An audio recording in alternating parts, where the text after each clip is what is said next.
So Semaphore has this really, really interesting story that I wanted to share with you. So you guys know there were some Ron DeSantis ads that made waves recently on social media because the ads were, how do I say this? Absolutely psychotic and way too online. So you had one ad that bragged about how anti-gay and anti-trans Ron DeSantis is. I mean, literally they put up headlines calling him anti-gay, calling him anti-trans, going after Trump for some rare mildly pro-gay and trans moments, right? Like when he was the head of Miss America or whatever it is, and he allowed a trans woman to participate in it. I mean, that was one example. Another example is when Trump held up a gay pride flag, when he said, I really don't care what bathroom Caitlyn Jenner uses.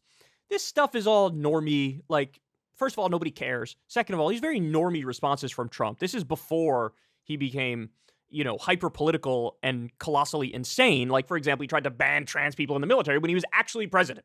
Okay, so they were attacking him for that. They're bragging about how anti-LGBTQ Ron DeSantis is. That video went viral for all the wrong reasons.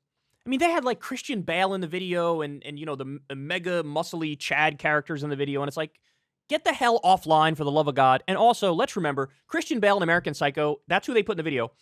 His claim to fame is being a serial killer and hating homeless people. He mass murdered homeless people. And this is who they're comparing Ron to favorably. Get offline, get offline, get offline, get offline. So that was one of the ads. The other ad was very similar, but at the end of the ad, they had a Nazi symbol. Just casually threw in a Nazi symbol. The imagery looked super Nazi-esque. Well, guess what?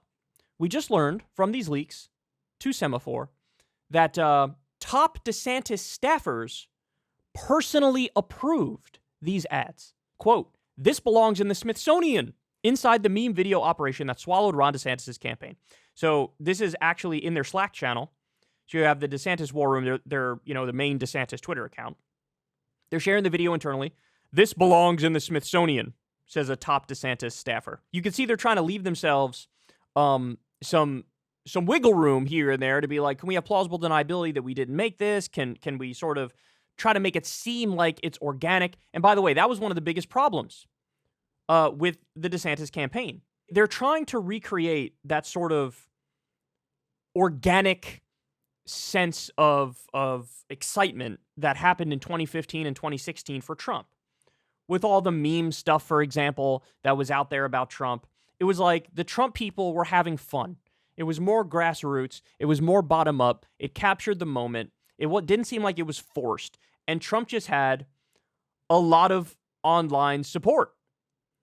And so the DeSantis people are trying to like recreate that, but you can tell how forced it is.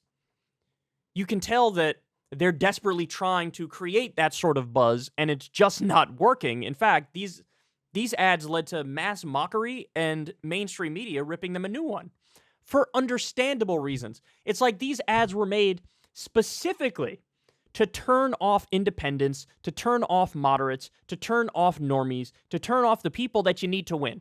See, Ron DeSantis has decided, in order to beat Trump, I have to be the furthest right candidate. That is a terrible misreading of the situation, because in 2015 and 2016, Trump didn't win because he was the furthest right candidate.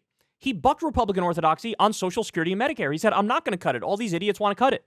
He bucked Republican orthodoxy on free trade. He said, I'm not going to outsource your jobs. These idiots are going to outsource your jobs.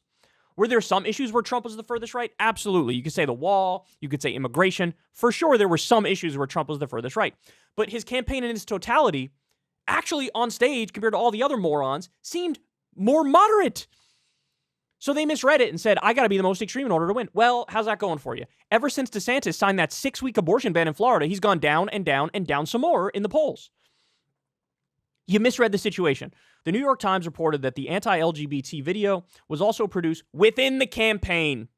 The creator of that video remains on staff. What happened? I thought they fired one of these guys.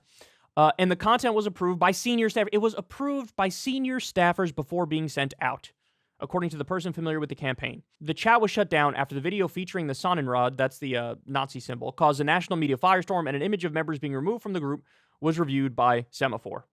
The DeSantis campaign declined to answer questions about their staff's role in overseeing the videos and whether DeSantis had directed any changes in the campaign in response to the subsequent firestorm around them. So now they go on to say DeSantis was like defending these videos in national interviews.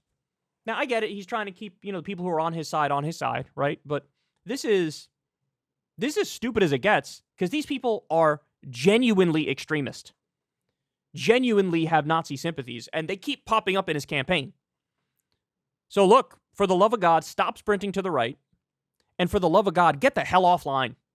Because these people, you think they have their finger on the pulse? They don't have their finger on their own damn pulse, never mind the country. And so there's going to be consequences for it. So, I mean, this is embarrassing stuff here, man. And it seems to me like when DeSantis gets caught in a scandal, it impacts him and he goes down.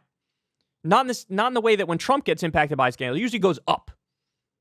I mean, Trump just defies political gravity. He just does, and DeSantis doesn't, and all these things are really, really damaging to an already flailing campaign. Hey, y'all, do me a favor and like and subscribe. It helps out big time in the algorithm. Click the bell as well for notifications when videos drop, and watch that video on screen right now. You know you want to.